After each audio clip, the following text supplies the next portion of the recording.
Hola, muy buenas, ¿qué tal? Un saludo. Bueno, hoy quería unirme a ese eterno debate que hay entre comprar vivienda o alquilar vivienda. Y lo quería hacer aprovechando el tirón de un par de vídeos que se han hecho muy virales. Uno de hace un par de meses, que tiene ya más de 240.000 visitas, que hace Eric Ponce con José Elías. Bueno, si estás despistado y no sabes quién es José Elías, estamos hablando de un empresario español, tiene alguna empresa cotizando en el IBEX 35 y últimamente tiene una actividad en redes sociales muy intensa. Bueno, luego hay un vídeo un poco más reciente, que es como una especie de réplica, que hace el propio Eric Ponce, pero en este caso con la gente de VisualPolitik. Bueno, evidentemente os recomiendo que veáis ambos vídeos, se comentan cosas que son muy interesantes.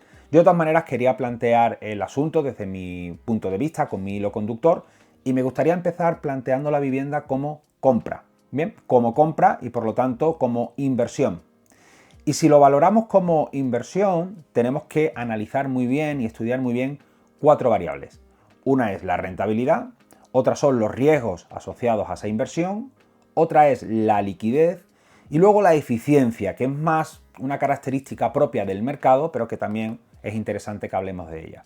Y son estas cuatro variables las que vamos a tener que enfrentar a otras alternativas de inversión para valorar si esta, que es la que queremos acometer, pues nos merece la pena. Todas estas alternativas que descartamos es lo que se conoce como coste de oportunidad. Bueno, ¿qué es la liquidez? La liquidez es la capacidad que tiene la inversión para transformarse fácilmente en dinero líquido, en dinero fiat, en euros, en dólares.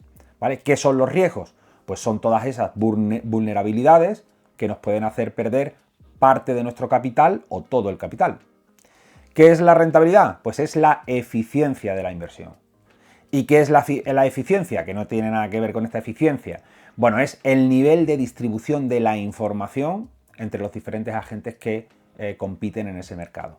Bueno, en cuanto a la liquidez, yo diría que es más bien pobre. Estamos hablando que el tiempo promedio para vender una vivienda en España está en torno a los 7, 8, 9, 10 meses. Eso comparado con la bolsa es una diferencia brutal. Tú tienes acciones de una empresa cotizada, es darle a un botoncito y ya tienes el dinero en tu cuenta. Aquí en la vivienda tienes que ponerla en una agencia inmobiliaria o en un portal y si quieres venderla de manera urgente le vas a tener que aplicar un descuento muy importante y eso evidentemente va a mermar tu rentabilidad. Por lo tanto, en este punto la vivienda no tendría muy buenas características. En cuanto a riesgos, hay muchos. Podríamos clasificarlos pues, de tipos regulatorios, leyes, normativas, lo que son todos arbitrios políticos, ¿no? Que te suban los impuestos de tu vivienda, que te pongan limitaciones al uso, en fin, lo que sea. Hay que entender que todo eso va a afectar al valor de tu vivienda y por lo tanto a tu rentabilidad. Luego hay más riesgos de tipo macroeconómico, por ejemplo, que suba la inflación. Eso va a hacer que la rentabilidad de tu vivienda, de tu inversión en términos reales, caiga. Que te suban los tipos de interés. Si tienes un préstamo hipotecario, eso te va a afectar, van a aumentar tus gastos financieros. Y luego otro tipo de riesgos más extraordinarios, pero que también están ahí, ¿no? Tema de ocupas, que los inquilinos te destrocen la casa, que se te incendie. Y luego lo que yo llamo externalidades negativas, que hay veces que son más frecuentes de lo que uno piensa. Por ejemplo, la vivienda está en un barrio un poco complicado, o un barrio que se está deteriorando con el paso del tiempo, o van a construir un edificio justo delante de la terraza y van a romper todas las pistas, o ese parquecito, ¿no?, que tenía al lado, pues parece que lo van a convertir en un garaje o lo que sea. En fin, todos estos riesgos habría que intentar analizarlos muy bien. Luego tenemos lo que es la eficiencia en términos de información, y esto la mejor manera de entenderlo es con un ejemplo. A ver, imaginad un gran edificio de oficinas que hay en la mejor zona de negocios de vuestra ciudad. Es un edificio de oficinas que todos los agentes inmobiliarios lo conocen muy bien. Y de repente una de esas oficinas se pone a la venta por un precio extraordinariamente bajo. Tan bajo que hace que el potencial de revalorización sea muy alto, que sea una gran ventana de oportunidad. ¿Qué pasa? Que al ser un edificio conocido por todos los agentes de la ciudad, no van a tardar ni un segundo en acudir a esa oferta para intentar pujar por hacerse con esa oficina. ¿Qué va a suceder? Se va a producir un proceso de subasta donde van a intentar quedarse con la oficina de forma que el precio de venta irá poco a poco subiendo y lo que en principio era una ventana de oportunidad de rentabilidad extraordinaria, poco a poco se va a ir estrechando hacia una oportunidad de una rentabilidad moderada, ¿vale? Por lo tanto, ¿qué ha sucedido ahí? Que la información estaba tan bien distribuida, el mercado en este caso concreto estaba era tan eficiente que la oportunidad de rentabilidad extraordinaria desaparece muy rápidamente.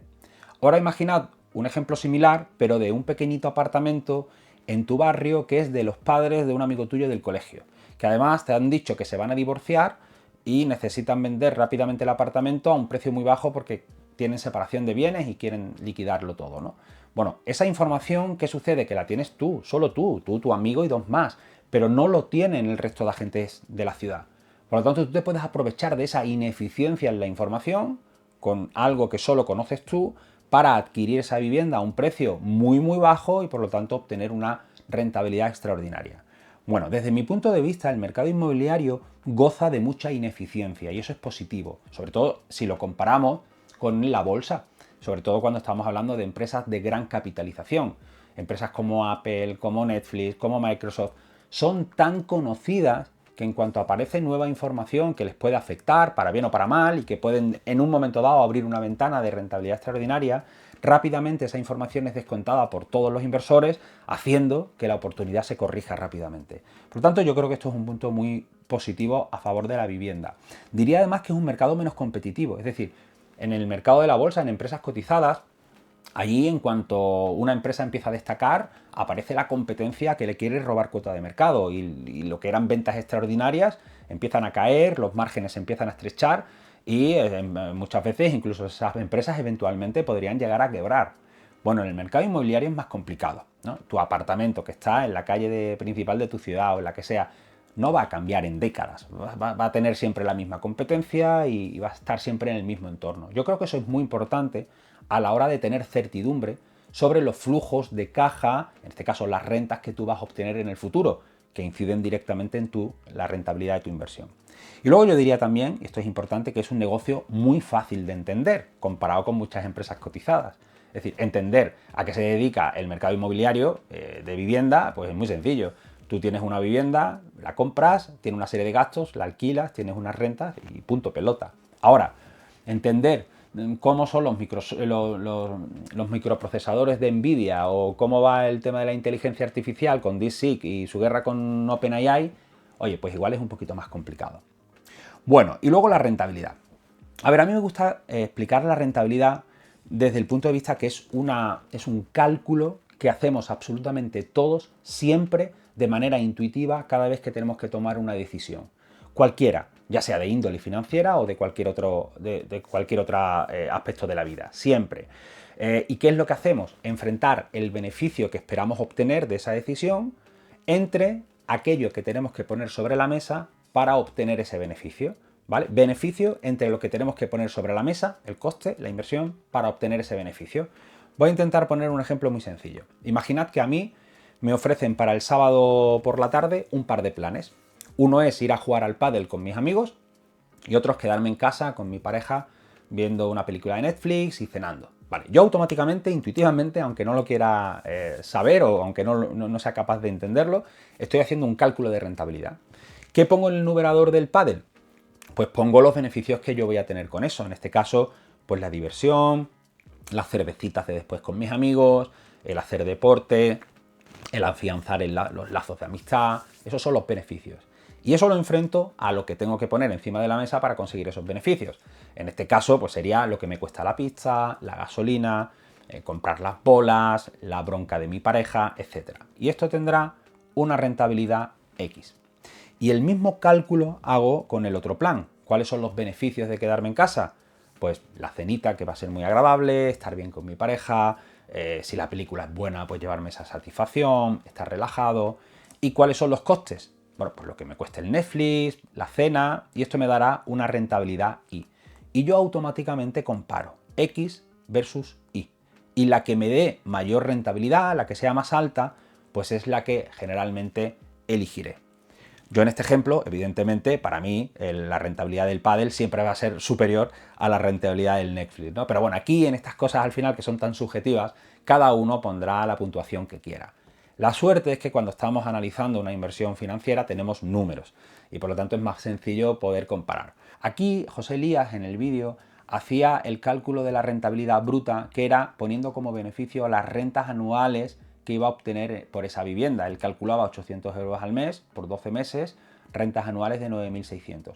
Y eso lo dividía por lo que hay que poner encima de la mesa para obtener este beneficio. En este caso, la inversión, el coste de la casa. Y esto le salía un 4,8% de rentabilidad. Bien, este cálculo habría que hacerlo independientemente de si nosotros compramos la casa para alquilársela a un tercero, como si compramos la casa para nosotros mismos, para nuestra vivienda habitual. Es cierto que nosotros no nos lo alquilamos a nosotros mismos, pero deberíamos conocer la rentabilidad implícita que ha tenido nuestra inversión, que ha tenido nuestra compra. Y lo deberíamos hacer así, aunque ahora yo haré un cálculo de rentabilidad un poco más sofisticado. Y luego aquí hay un punto emocional que tiene la vivienda y no tienen otro tipo de inversiones que también hay que tenerlo en cuenta. Si yo, por ejemplo, aparte de las rentas que podría obtener, yo estoy muy interesado en esa vivienda porque está al lado de casa de mis padres, eso lo debo poner también en la ecuación. Si, por ejemplo, en este caso, eso me da un beneficio infinito, vivir al lado de mi casa de mis padres, pues esto dará una rentabilidad infinita y estará más que justificada su compra, independientemente de que en términos financieros pues no sea una inversión tan eficiente como otras, ¿vale? Esto para mí es muy importante. Pero bueno, como decía, hay una manera un poquito pues, más sofisticada de calcular el retorno para la inversión cuando hacemos una compra inmobiliaria. Vamos a poner el ejemplo de una vivienda de 180.000 euros, 100 metros cuadrados, por lo tanto el euro metro cuadrado son 1.800. Vamos a poner el ejemplo de que la financio todo con ahorro propio, ¿vale? Sin crédito bancario para que todo sea más sencillo.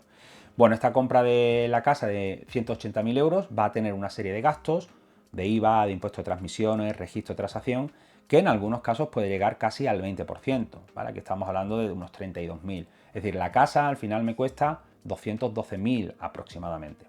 Bueno, lo primero que tendríamos que calcular es cuánto podemos ingresar nosotros de renta cada mes y cada año. Aquí he hecho el supuesto de 1.000 euros al mes, por lo tanto 12.000 euros al año. Y luego le deberíamos descontar todos aquellos gastos que vamos a tener que asumir.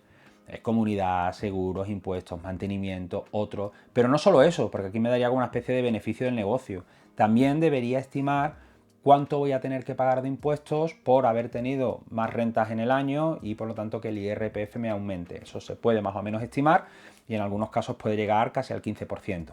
Y aquí llego a una cifra de beneficio, la podríamos llamar, yo prefiero llamarle flujo de caja libre o flujo libre si queréis, que este sí es el dinero que me queda a mí en el bolsillo para hacer yo lo que me dé la gana. Es decir, una vez que yo he ingresado y he pagado todo lo que tenía que pagar, a mí me quedan 6.885. Este es el beneficio que deberíamos enfrentar a los 200.000 o 212.000 para intentar calcular una rentabilidad neta, ¿vale? La que calculábamos antes era una bruta y esta es una neta. En cualquier caso hay una métrica de rentabilidad que es todavía más interesante y que luego nos va a servir, que es dividir estos 6.885 no entre el valor de la vivienda más los gastos, sino solo entre el valor de la vivienda, entre los 180.000. Y esto es lo que vamos a llamar ROI, retorno de la inversión, o ROCE, retorno del capital empleado. En este caso me da un ROI de 3,83%. Pero bueno, esta no es la manera de calcular el retorno que yo obtengo como inversor. Para eso tenemos que utilizar la famosa TIR, tasa interna de retorno, que esto con la Excel se hace de manera muy sencilla. Se monta una tabla donde vamos a llevar aquí una serie de años, yo lo he llevado hasta el año 10, y vamos a poner todos los flujos de entrada y salida que tiene esta inversión. El primero será el flujo de salida. Aquí sí voy a poner el valor del inmueble más los gastos, menos 212.000, y lo pongo en negativo porque es una salida de dinero, es lo que tengo que pagar. Y luego voy a ir poniendo todos los flujos libres que yo voy a ir obteniendo por las rentas del negocio. Aquí lo que he hecho es ir aumentándolas a razón de un 3% cada año, que es la inflación más o menos.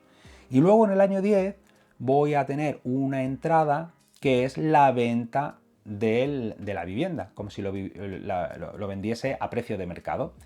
Esos 241.000 euros salen de los 1.800 euros que tenía el metro cuadrado, si los vamos aumentando a razón también del 3%, que es la inflación durante 10 años, y el piso tiene 100 metros cuadrados, pues al final me salen los 241.000 euros. Y tendré una pequeña última salida, que es las plusvalías por el incremento patrimonial que yo he tenido. Es decir, al final tengo estos flujos y sobre estos flujos calculo la TIR y en este caso me sale un 5,21%. Es esta rentabilidad la que yo ya sí que tengo que comparar con otras alternativas de inversión.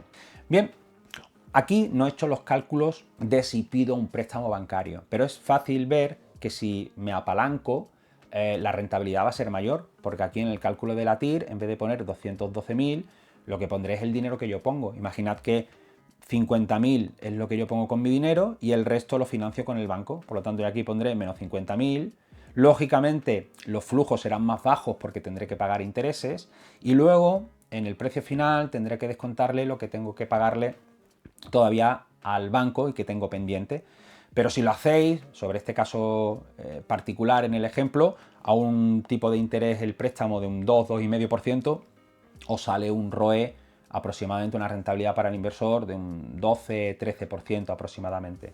Y es que el apalancamiento al final aumenta la rentabilidad, eso está claro, pero evidentemente también te genera una serie de obligaciones con el banco que si no eres capaz de atender puedes tener bastante problemas. Y luego habría que valorar, independientemente de si financiáis parte con banco o no, lo hacéis todo con capital propio, tenéis que evaluar siempre muy bien cuál es la relación entre el ROCE o el ROI, que ya hemos visto cómo se calcula, y la WACC. La WACC es el coste promedio del capital, en inglés es Wage Average Cost of Capital, que es lo que te cuesta a ti el capital con el que has hecho la inversión. Y el capital lo puedes tener de propio o de riqueza externa, en este caso del banco. Y es muy fácil de entender. Imaginad que yo he financiado esta inversión el 80% con un préstamo bancario y el 20% con dinero propio.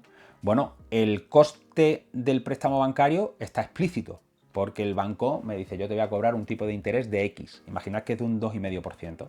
Bueno, pues el 80% se financia un 2,5%, esto sería un 2%, la multiplicación, y a este le tengo que sumar el 20% que yo he financiado con mi propio capital y aplicarle el coste de mi capital.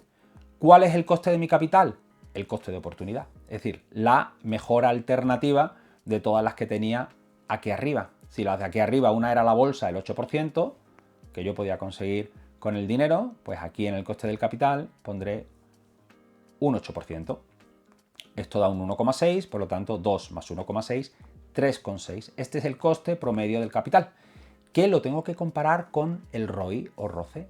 Si veo que la inversión que yo estoy intentando acometer, el coste del capital es mayor que el retorno que yo voy a obtener de la inversión, entonces lo mejor es que no hagáis esa inversión. Bueno, el tema de la capitalización compuesta. A ver, uno de los problemas que tiene la inversión inmobiliaria es que no puedes capitalizar tu dinero de manera compuesta o de manera exponencial. A ver, la capitalización compuesta es esa propiedad de muchas inversiones que te permiten que los intereses que vas obteniendo en esa inversión los añadas a la base del capital, de forma que esa base del capital cada vez es mayor y los intereses que vas consiguiendo cada vez se van aplicando sobre una base cada vez más grande. Eso te permite que el dinero vaya creciendo de manera exponencial. ¿Vale? Vamos, en este cuadro intento poner una comparativa entre lo que sería unas rentas por alquiler que no gozan de capitalización compuesta frente a una inversión en bolsa que sí goza de capitalización compuesta. Bueno, imaginad, ambas parten de 180.000 euros y ambas te dan un retorno anual en principio del 3,83, que luego va creciendo a razón de un 3% anual, ¿vale? Va creciendo. Bueno, ¿qué pasa en las rentas por alquiler? Que yo el primer año obtengo un 3,83% sobre esta base del capital, que son 6.885. El segundo año mi base del capital sigue siendo el mismo, los 180.000, que es la vivienda. Vamos aquí a obviar que por el mercado esa vivienda podría crecer o aumentar de valor o incluso decrecer de valor, ¿no? Vamos a ignorar eso. El segundo año, ¿vale? Mi retorno es mayor, pero este 3,94 se sigue aplicando sobre una base de 180.000, que me da en este caso 7.000. El tercer año tengo un 4,06, pero se sigue aplicando este 4,06 sobre 180.000. Vale, y aquí voy año a año pues teniendo unas rentas, pero mi base del capital se mantiene siempre siendo la misma. ¿Qué pasa en bolsa? Que yo empiezo con 180.000, obtengo un 3,83 vía dividendos, por ejemplo, y esto me da un ingreso neto de 6.885, pero tengo la propiedad o la posibilidad de incorporarlo a la base del capital. Por lo tanto, el segundo año ya no tengo 180.000, tengo 186.000. Y los 3,94 del segundo año no se aplican sobre 180.000, sino sobre 186.000. Por lo tanto, el ingreso es mayor, 7.363, que si lo comparamos con el segundo año de aquí, pues ya vemos que es una cifra más grande. Como veis, de esta manera capitalizamos y la base del capital cada vez es mayor y los rendimientos se van aplicando cada vez a una base mayor. En el primer caso, el capital final que yo obtengo después de 30 años es de 500.000, mientras que en la bolsa, que sí que he ido capitalizando de manera compuesta, el capital final es de más de 1.000.000. Esto es lo que se ve muy bien en esta gráfica. Esta sería la línea verde de la inversión en bolsa y en azul la de la vivienda. Todo esto es la diferencia de la capitalización compuesta. Bien, y luego ya por último y por ir cerrando, ¿no? Está siempre ese mantra, ¿no?, de que la vivienda siempre sube, y es verdad que en los últimos años no para de crecer. Tenemos aquí un gráfico del precio de la vivienda, de la variación anual, y vemos que en los últimos años de 2014 son todo tasas de crecimiento. Además vemos que la curva de la oferta cada vez es más baja y la demanda sigue aumentando. Por lo tanto es cierto que está subiendo. Pero aquí tenemos lo que se conoce como el sesgo de la línea recta, que así es como la llamaba Hans Rosling en el libro de Factfulness, ¿no? Ese sesgo a pensar que todo tiene que crecer de manera lineal. No tiene por qué ser así. Y en la vivienda, y esto también se hace en eco los de VisualPolitik, hay un par de amenazas que asoman la pata dentro de 20-30 años y que podrían provocar una caída en los precios de la vivienda en España. Por un lado, es que la fertilidad, la tasa de nacimientos en España está cayendo. Estamos en torno al 1,3 aproximadamente. Todo lo que sea menor de 2 es destrucción neta de la población. Para que se mantenga la población, si hay 2 padres, necesitaríamos 2 hijos. Si estamos en 1 y pico, pues las previsiones es que la población de nacidos en España cada vez sea más baja. Y esto es lo que se ve en esta línea, esta es la previsión, los nacidos en España cada vez son menos. Es verdad que se está compensando con inmigración. El problema en términos de vivienda es que si esa inmigración, como de momento es así, tiene una renta más baja, pues no va a poder pagar precios más altos y eso va a tirar los precios para abajo. Y luego hay otro elemento muy interesante, y es que en los años 60-70 en España hubo lo que se conoce como la generación del baby boom, es decir, un montón de nacimientos que a día de hoy pues ya estamos hablando de gente que tiene más de 55-60 años. ¿Qué va a pasar cuando esa generación empiece ya a una edad muy avanzada y tenga que empezar a hacer herencias forzosas, vender pisos para la jubilación? Pues que estamos hablando de una gran masa de oferta que a día de hoy no tenemos y que puede tirar el precio también para abajo. Esta generación del baby boom se ve muy bien en la pirámide de población. Fijaros, esto es del año 1960, como la base de los nacimientos era enorme. Esto ha ido poco a poco cambiando, y si nos venimos ya al momento actual, 2020, ya esta es la generación del baby boom y la previsión es que en 2050 pues ya se encuentre más por aquí, y en 2070, bueno, pues más o menos también, ¿no? Por lo tanto, aquí tenemos 2 presiones de oferta que hay que tenerlas en cuenta. Y bueno, ya por terminar, a modo de conclusión, ¿qué veo yo a favor de la compra de vivienda, de la inversión? Bueno, es un activo real, ¿vale? Es un activo real, tangible, que podemos tocar, que tiene techo, que nos protege de la lluvia, y eso es muy importante. Y además cubre una necesidad básica de todos los seres humanos. Por lo tanto, nunca se va a agotar. También lo normal, aunque es cierto que existen estas amenazas en el horizonte, es que crezca como mínimo al ritmo de la inflación, por lo tanto te protege y hace que tu patrimonio se pueda proteger con el paso del tiempo. Es fácil de entender, por lo menos más que la bolsa o muchas empresas de la bolsa. Yo creo que también te disciplina el ahorro, ¿vale? Antes que no hacer nada, invierte en vivienda, aunque la rentabilidad pues sea un poquito mediocre, merece la pena, vas a tener un ahorro ahí para el futuro. Luego, goza de mayor ineficiencia que la bolsa, ya hemos hablado, yo creo que es una característica muy interesante. Es un mercado menos dinámico que la bolsa, lo mismo. Te da mayor facilidad para apalancarse, precisamente por todo lo anterior. Y tiene altos beneficios emocionales, cosa que igual no tiene la inversión en bolsa. Insisto, no sé qué satisfacción puede dar tener acciones de Netflix. En cambio, tener la casa de tus sueños al lado de tus padres o lo que sea, pues eso probablemente sí. Y luego también tienes menos volatilidad porque no cotiza en bolsa, y esto también es importante. Cuando tú tienes acciones de una empresa y ves que la empresa sube, baja, tal, no sé cuánto, eso a veces no es fácil para muchas personas de llevar. En cambio, tu vivienda, aunque también el precio, la valoración está fluctuando, tú eso no lo ves y por lo tanto ni sientes ni padeces. ¿Qué le veo yo de negativo? Bueno, también te obliga a tener poca diversificación. Al final es una inversión que requiere tanto capital que mucha gente no tiene más pólvora, no tiene más dinero para acometer otro tipo de inversiones de diferente naturaleza que te puedan proteger ante eventualidades. Por lo tanto, cuidado, porque te está focalizando solo a una clase de activo y a un activo con todos los riesgos que conlleva. No genera interés compuesto, lo hemos comentado, te da menos libertad y sobre todo en la medida que puedas tener un crédito bancario. Tiene alto riesgo regulatorio, sobre todo en España, ojo. Tiene también otro tipo de riesgos que hay que tener en cuenta. Te quita tiempo siempre que lo quieras gestionar para un alquiler a un tercero, sobre todo si es vacacional. Tiene una liquidez baja, diría que tiene una rentabilidad moderada, porque está en términos reales entre el 4 y el 6% aproximadamente, y aquí diría que es muy importante valorar alternativas. Si eres un asalariado, un trabajador por cuenta ajena, en principio tu gran virtud, sobre todo si tienes un trabajo más o menos seguro, es que tú tienes ingresos más o menos estables y previsibles, y eso es una gran virtud que los bancos celebran mucho, y por eso normalmente conceden préstamos a plazos muy elevados a tipos de interés bastante bajos. Si además no tienes otras alternativas de inversión, porque si eres un asalariado a lo mejor no eres un gran empresario y emprendedor, ahí vas a tener alternativas pues en los mercados financieros, la bolsa, bonos, etcétera. Bueno, pues valóralo bien, esas alternativas. Pero ¿qué pasa? Si eres un empresario o un emprendedor que tienes capacidad para hacer dinero, tienes habilidad para hacerlo, es posible que tu coste de oportunidad sea mayor, porque a lo mejor el dinero que le quieres destinar a tu vivienda, si lo dedicas a ese emprendimiento que tienes en mente, pues el retorno que puedes obtener es muchísimo mayor. Por lo tanto, el coste de oportunidad va a depender mucho del tipo de persona que seamos. Y luego, bueno, como veréis, pocas cosas en la vida son blancas o negras. Yo creo que en la vivienda menos aún, porque depende mucho de las circunstancias personales.